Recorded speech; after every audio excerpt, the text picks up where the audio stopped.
Jasmin, all for metal. Take us right back. Tell us when your heavy metal journey started. Oh, my heavy metal journey. This is a long story. Actually, I have been listening to music since I was 2 years old. My father, it was a huge Beatles fan, so I had my own cassettes, but I got like a little bit out of touch with music, like that type of music. I got into metal back when I was like 14-ish, when I was playing a horror video game called Obscure with my best friend, and you could unlock a music video by Sum 41. They are not a metal band, but um, I was so hooked by them that I bought a live DVD and I was obsessed with guitars ever since. And I bugged my parents like for years to get me a guitar.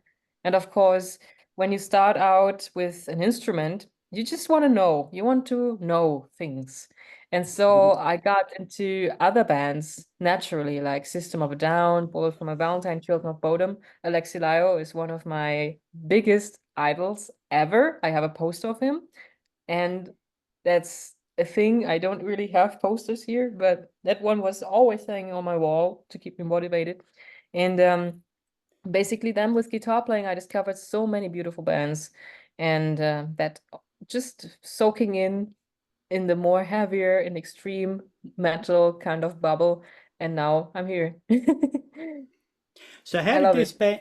How did you get involved with this with all for metal? Tell us how that started with you. Yes. Basically, it was a friend of mine, Jen Majura, who was telling me that a metal band is searching for a female guitarist. I was playing in a band, a smaller band by that time, but I was always very much ambitious and passionate about music, and I would really have loved, or I love to join a band project that is bigger, that is a little bit more like sophisticated and has a vision. And so I got to see the first music videos they did. Obviously, I wasn't part of these three music videos, as you can see. And I really liked the light-hearted way they were transmitting through All for Metal, Born in Valhalla, and Raise Your Hammer. And it was always the important thing for me that music is fun. And you could see that energy throughout these three videos. And it's it was catchy. The guitars, they sounded like fun to play. And I mean, I'm someone, if I have fun playing guitar, then it's win-win for me because that's the stuff I like doing. I just like playing guitar. I love playing guitar. And then I got to know that this whole band approach is very nerdy with Conan the Barbarian, Viking type of stuff. And I mean, I even have costumes like this in my private collection. When I was also covering stuff on my YouTube channel, I had these black leather with silver stud stuff. That's me. I like that stuff. And so I was like, yeah, let's check it out. And so I met up with Isis, who was also part of the small management team when the project was coming out, and we chatted at Metal Hammer Paradise 2022.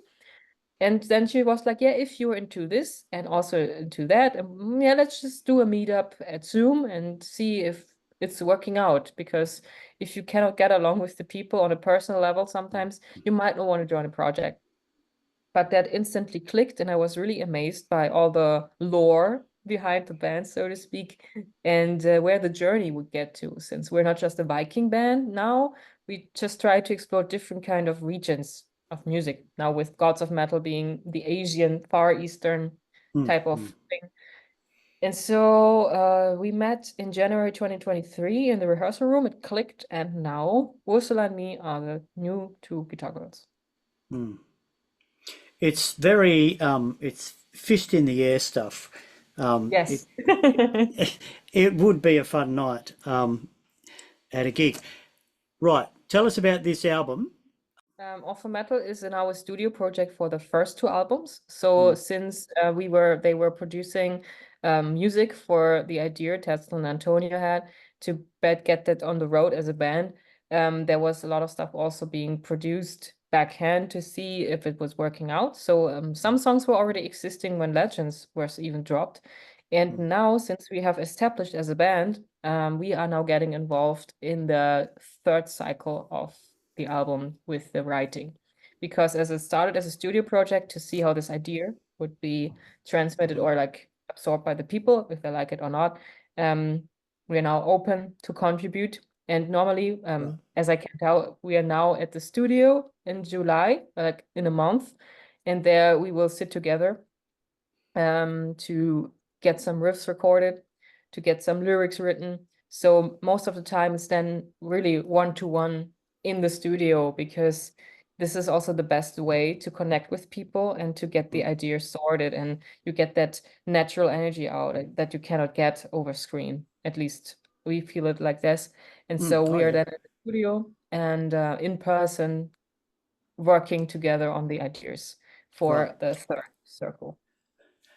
Tell us about these music videos for the latest one, Valkyries in the Sky. Tell us about that. That's an interesting one. How did Laura from Burning Witches come to be involved?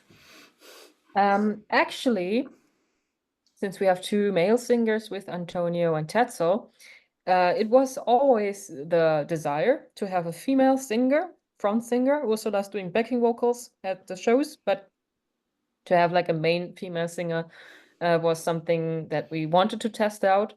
And so we were extremely lucky that the Burning Witches were performing on the same day as we did at Rockharts.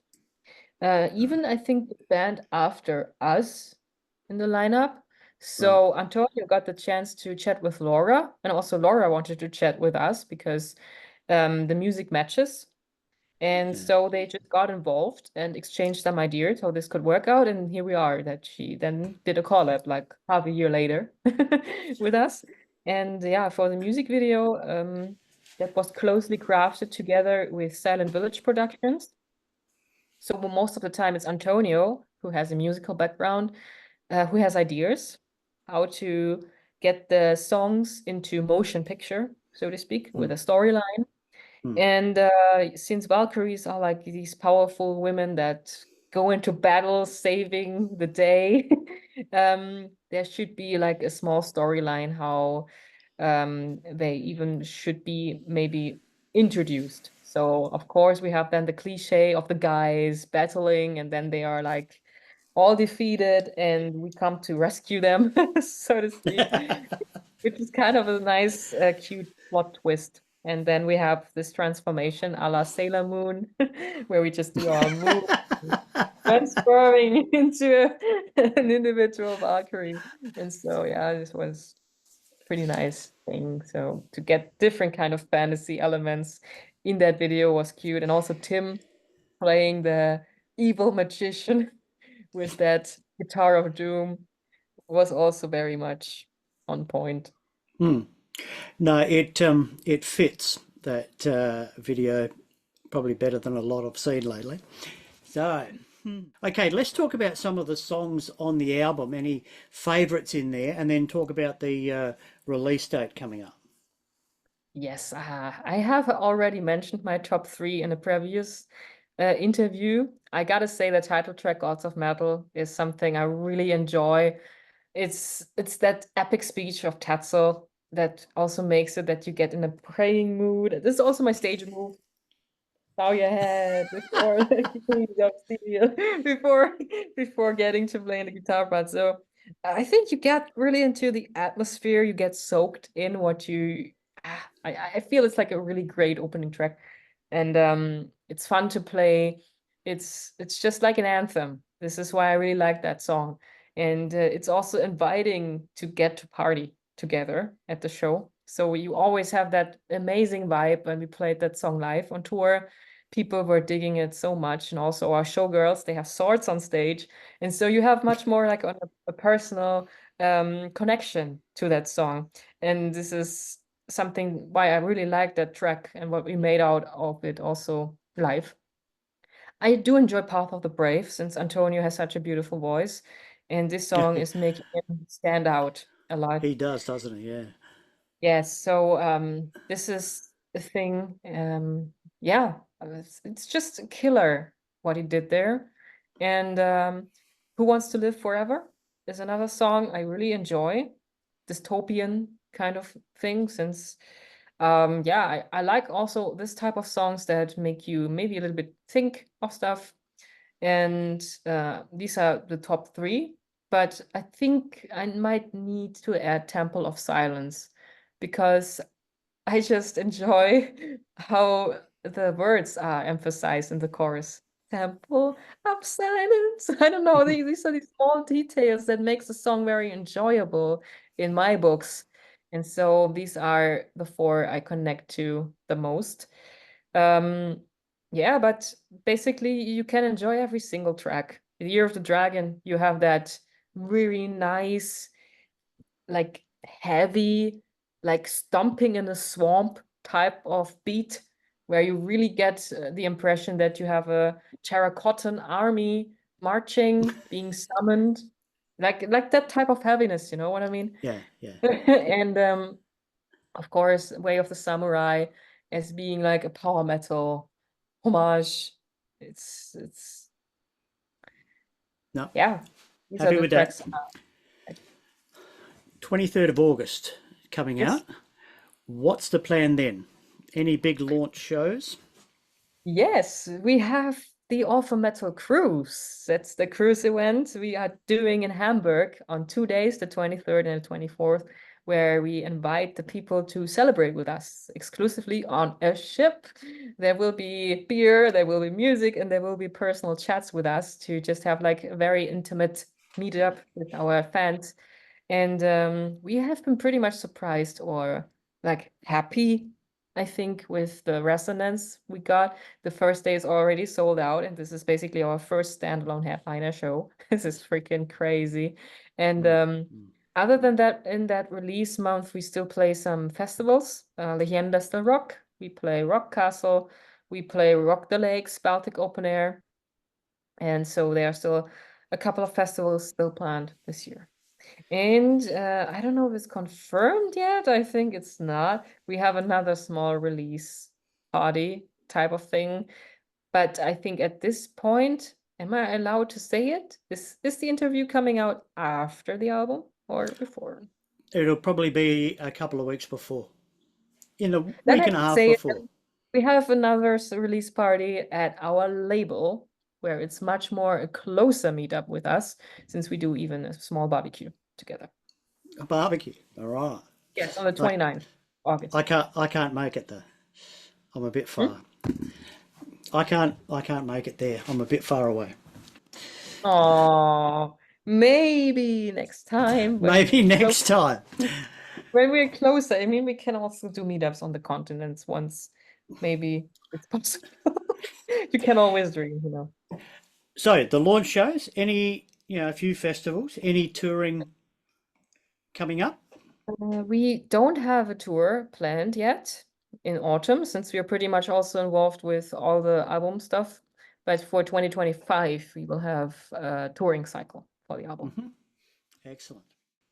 Always. Let's talk guitars. What are you playing these days? Have you got it with I'm you?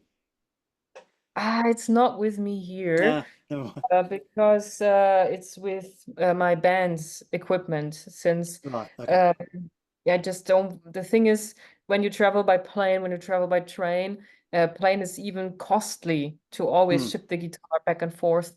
And Hmm. so to save money, the equipment is all stored together at our place. And yeah, but I can show you a guitar that is nearly the same that I play.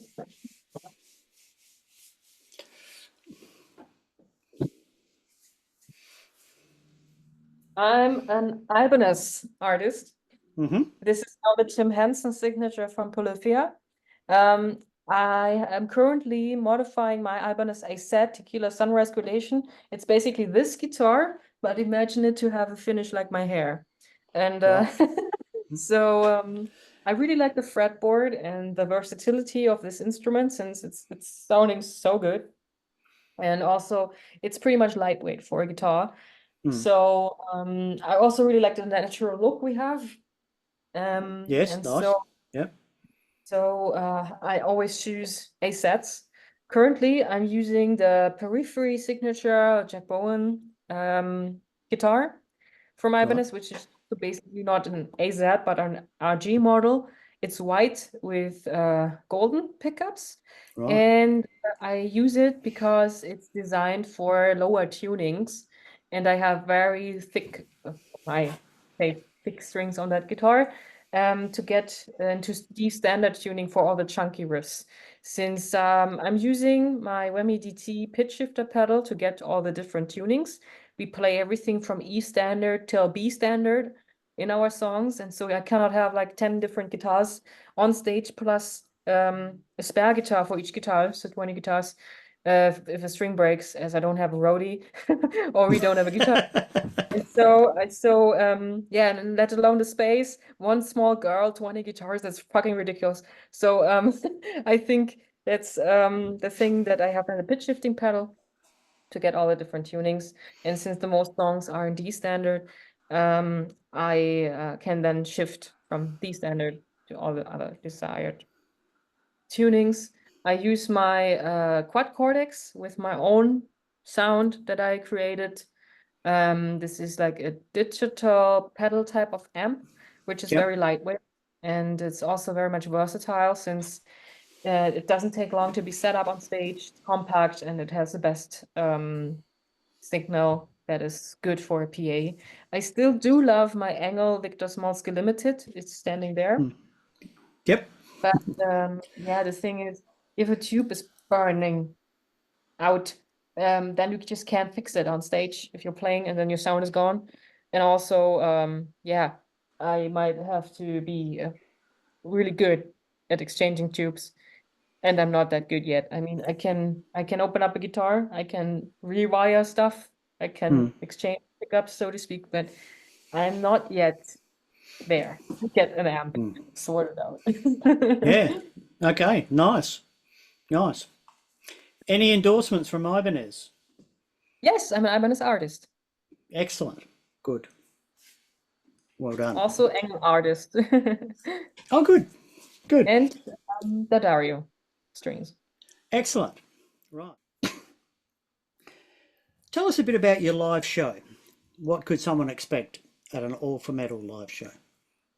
You can expect a lot of metal, literally, since we really have it as a part of the project to have really a set up show. So, for example, as Antonio has a musical background and our dancers are professional dancers, showgirls, they are doing choreography on the songs. So you can imagine that they are supporting Antonio and Tetzel in their roles as these mighty warriors and being the strong women at their side. And so they are also dancing to the songs. So they are inventing different dances, suiting the songs, but not to every song. For example, Raise Your Hammer, we don't have them on stage. And so it's like a different kind of celebration of metal music. We Yeah. also try to get some jokes into our set. So, for example, Antonio will never be able to lift Thor's hammer because he's not worthy. And, so we have some stage props like the hammer, the table, swords, samurai swords, and some other surprises. And we are always adding stuff. For example, a running gag was always that Antonio is getting a sword by Tetzel in nearly every music video. And so we try to do like stupid things, or stupid is the wrong word, but ridiculous things in the show while having also a serious show. So having that kind of balance so that people are just having fun. We have fire, we have spark, we have fog, so that we can just imitate a battlefield basically. And yeah, so and everyone has kind of their spot. For example, Flo always has his spot for Gods of Metal, where he can fully get mad with a bass solo, and Live has a spot in Hear the Drum, because it's Hear the Drum literally. So he gets his space there. And we try to add different kind of elements every now and then, also with the feedback of people, that we make it more interesting, more entertaining, and more fun for everyone, since this is the thing that we want to transmit, the energy, so that people really get out there with a smile on their face, enjoying the music and enjoying everything around it. It does sound like a lot of fun. It is. It's a freaking party. Excellent. Can I get you to do one thing for us for the Yes, of interview course. promo screenshot? Get up in the camera and give us the horns, please. Excellent. Excellent. Thanks so much. Hey, thanks so much for having a chat to us. Good luck with the album when the album comes out. Good luck with all your shows. Sounds like a lot of fun. And thanks again for having a chat, and you take care of yourself. Yes, you too. Have a great weekend and see you on the road. We will be hitting your country soon enough, I think. Excellent. Thanks. You have a good night. See you later. See you. Bye bye.